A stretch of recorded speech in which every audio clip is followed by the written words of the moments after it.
तो माँ की वंदना के बाद अगर आपकी अनुमति हो तो 4 पंक्तियों में उस राघवेंद्र सरकार के चरणों में भी अपना प्रणाम निवेदित कर दूं, तो कवि सम्मेलन को प्रारंभ करूं। कैसा रहेगा?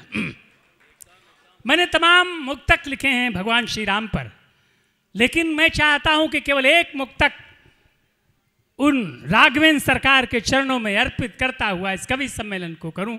मेरी आकांक्षा क्या है, मैं चाहता क्या हूं, सुने कि राम की छवि हृदय में उतारा करूं, राम की छवि हृदय में उतारा करूं, रूप सुंदर सलो ना निहारा करूं, कामना बस यही है जन्म दर जन्म, मैं सिया राम के पग पखारा करूं। बोले रामचंद्र की। क्या बात है। तो एक मुक्तक और पढ़ना चाहूंगा। अरे क्या बात, एक मुक्तक और पढ़ना चाहूंगा कि राम है क्या, कि राम तो राष्ट्रवीणा की झंकार हैं, त्याग करुणा कृपा के वो अवतार हैं, राष्ट्र की कल्पना, राष्ट्र की कल्पना राम के बिनु कहाँ, भव्य भारत भवन के वो आधार हैं। आइए मैं इसी क्रम में काव्य पाठ करने के लिए मंच को आमंत्रित करता हूं। मैं चाहता हूं कि जिन्होंने आयोजन किया है, हालांकि उन्होंने मुझसे मना किया था, लेकिन मैं चाहता हूं कि अगर पहला पुष्प प्रदीप मिश्रा जी बने, क्योंकि उन्होंने बड़ी तल्लीनता से कवि सम्मेलन का सहभागिता की है, तमाम दूर दूर से कवियों को बुलाया है, नींव के पत्थर हैं वो, नींव की ईंट हैं वो, इसलिए मेरा मन है उनकी गज़लें, उनका शब्द चयन, उनका चिंतन कविता के प्रति शब्द चयन बहुत अच्छा है। और विशेषकर जब वो गज़ल कहते हैं, दुष्यंत कुमार के हिंदी की गज़ल की जो यात्रा प्रारंभ हुई, वो गज़ल यहाँ तक आते आते आप देख रहे हैं, आपके सामने भाई मिश्रा जी हैं, प्रदीप मिश्रा जी।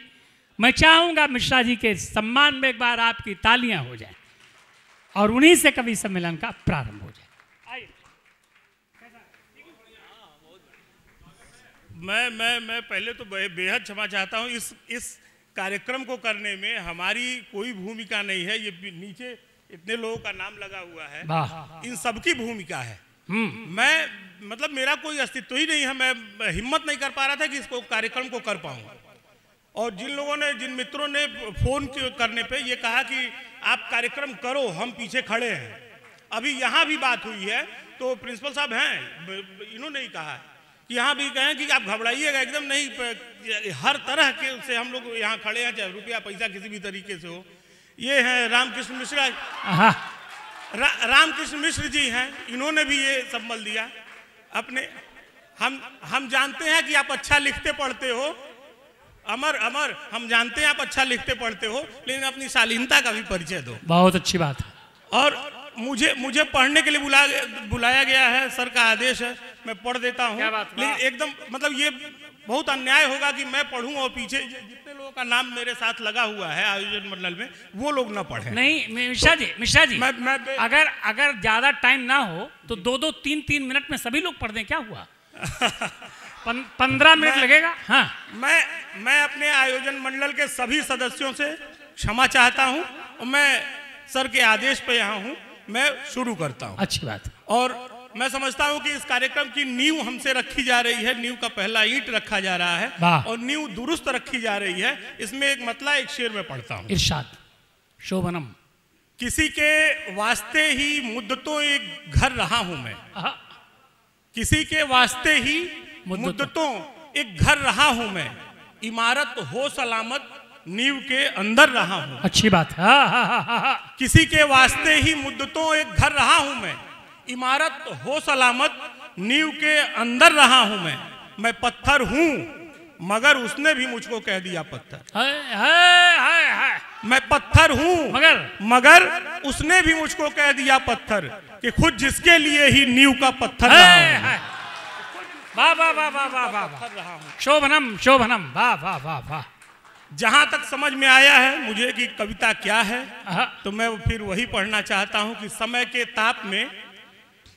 ताप में शीतल सुखद मधुमास है कविता। समय के ताप में शीतल सुखद मधुमास है कविता, उसे क्या ताज से लेना कि जिसके पास है कविता। समय के ताप में शीतल, समय के ताप में शीतल सुखद मधुमास है कविता, उसे क्या ताज से लेना कि जिसके पास है कविता। और कहीं आलोचना करती हुई कबीरा की बानी है, कहीं आलोचना करती हुई कबीरा की बानी है, कहीं भगवत भजन करती हुई रैदास है कविता। कहीं आलोचना करती हुई कबीरा की बानी है, कहीं भगवत भजन करती हुई रैदास है कविता। दिखाए पार्थ को भी पथ बनी जब ज्ञान गीता का, दिखाए पार्थ को भी पथ बनी जब ज्ञान गीता का, रचे मानस की चौपाई तो तुलसीदास है कविता। दिखाए पार्थ को भी पथ, दिखाए पार्थ को भी पथ बनी जब ज्ञान गीता का, रचे मानस की चौपाई तो तुलसीदास है कविता। और कविता की एक विशेषता देखिएगा कि आपके सामने कुछ भी नहीं होता फिर भी आप वो चित्र खींच देती है और आप वो महसूस कर लेते हैं, देख लेते हैं। वाह वाह वाह वाह वाह। दिखाए पार्थ को भी पथ बनी जब ज्ञान गीता का, रचे मानस की चौपाई तो तुलसीदास है कविता। सजाकर शब्द ही केवल, सजाकर शब्द ही केवल बना दे चित्र घर ऐसा, सजाकर शब्द ही केवल बना दे चित्र घर ऐसा, बिना देखे दिखाई दे यही आभास है कविता। सजाकर शब्द ही केवल बना दे चित्र घर ऐसा, बिना देखे दिखाई दे यही आभास है कविता। और अगला शेर यूं है कि यही आभास है कविता। जवानी में कही गजलें महकती थी गुलाबों से, जवानी में कही गजलें महकती थी गुलाबों सी, महक आबाद है अब तक यही एहसास है कविता। बहुत अच्छा।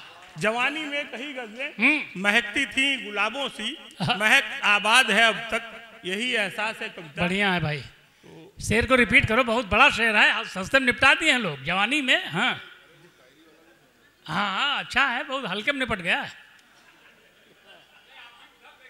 नहीं हम भी थोड़ा नहीं। हाँ कल एक ही मंच पे हम थे, भैया तेज नारायण शर्मा जी और मैं भी था, तो वहां मैंने एक शेर पढ़ा था, वो उसको रिपीट करने के लिए कह रहा मैं पढ़ देता हूँ। वो भी करेंगे, ये जो कह रहा है जवानी वाला शेर। हाँ जवानी में कही गजलें महकती थी गुलाबों सी, वाह वाह वाह। जवानी में कही गजलें महकती थी गुलाबों सी, महक आबाद है अब तक यही एहसास है। बहुत बढ़िया है। तो जहां ये कविता की परिभाषा खत्म होती है वहीं से प्रेम शुरू होता है। क्या बात कि ये अंतिम शेर जो था, मैं अगली जो गजल के शेर पढ़ रहा हूं वहीं से है कि दिल में, सुनिएगा कि दिल में बस आपकी हाजिरी हाजिरी। एक बार बहुत पहले हमारी बात हुई थी दादा से, तो इन्होंने कहा था कि तुमने शेर अच्छा कहा है लेकिन तुमको कोई कुछ जानता नहीं है। तो और तब से इनकी बात को मैंने वो अपने मन में रखा और अभी भी मेरे मन में बहुत सम्मान है आपके प्रति और मैं निरंतर इनसे निर्देश भी लेता रहता हूँ। एक बार इनके सम्मान में अच्छा संचालन क्या बात, तालियां बजाइए जी। और ये शेर इन्हीं को समर्पित, इस गजल का मतलब, दिल में बस आपकी हाजिरी हाजिरी, दिल में बस आपकी हाजिरी हाजिरी, इसलिए है मेरी शायरी शायरी। दिल में बस आपकी हाजिरी हाजिरी, इसलिए है मेरी शायरी शायरी। और फूल में है महक कोई अपनी नहीं, फूल में है महक कोई अपनी नहीं, फूल में है महक कोई अपनी नहीं, ये है बिखरी हुई पाखुरी पाखुरी। फूल में है फूल, बढ़िया, वाह वाह। फूल में है महक कोई अपनी नहीं, फूल में है महक कोई अपनी नहीं, ये है बिखरी हुई पाखुरी पाखुरी। और कृष्ण होते नहीं राधिका अगर न हो, कृष्ण होते नहीं राधिका अगर न हो, कृष्ण होते नहीं राधिका अगर न हो, और होती नहीं बांसुरी बांसुरी। बहुत अच्छा। कृष्ण होते नहीं, वाह वाह वाह, होते नहीं, वाह वाह, कृष्ण होते नहीं राधिका अगर न हो, और होती नहीं बांसुरी बांसुरी।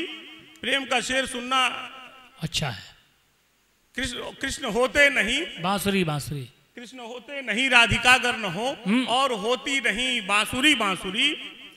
पन्ने पन्ने में तुमको सहेजे हुए, पन्ने पन्ने में तुमको समेटे हुए। शेर सुनना कि पन्ने पन्ने में तुमको समेटे हुए, मैं हूं बिखरा हुआ डायरी। पन्ने पन्ने में, पन्ने पन्ने में तुमको समेटे हुए, मैं हूं बिखरा हुआ डायरी डायरी। आप उम्मीद हरदम बनाए रखें, आप उम्मीद हरदम बनाए रखें, कुछ भी होता नहीं आखिरी आखिरी। आप उम्मीद हरदम बनाए रखें, कुछ भी होता नहीं आखिरी आखिरी। वाह, अच्छा है। और पढ़ो, अब हो गया, अब हो गया और क्या। हाँ। इसलिए हो गया ना कि अभी होगा, इसलिए हो गया कि अभी होगा। ऐसा है, कवि सम्मेलन में मंच पर उपस्थित सभी कवियों के काव्य पाठ के बाद मेरा ये प्रयास रहेगा कि हमारे जो अपने घर के कवि हैं वो भी 2-2, 4-4 कविताएं सुने और सुनाएं। ये न्याय संगत है, ये मेरे मन में है, प्रमाणित कर दीजिए तालियों से इसे। प्रदीप मिश्रा जी ने अपनी गज़लें, उनके मुक्तक, उनके छंद मैंने अनेकशः सुने हैं, और उन्होंने विशेषकर जो लाक्षणिक और व्यंजना में जो कविताएं लिखी हैं, और भी तमाम कविताएं मैंने सुनी हैं। कविता की जो मारक क्षमता है बहुत तीव्र है उनकी। मैं बहुत बधाई करता हूँ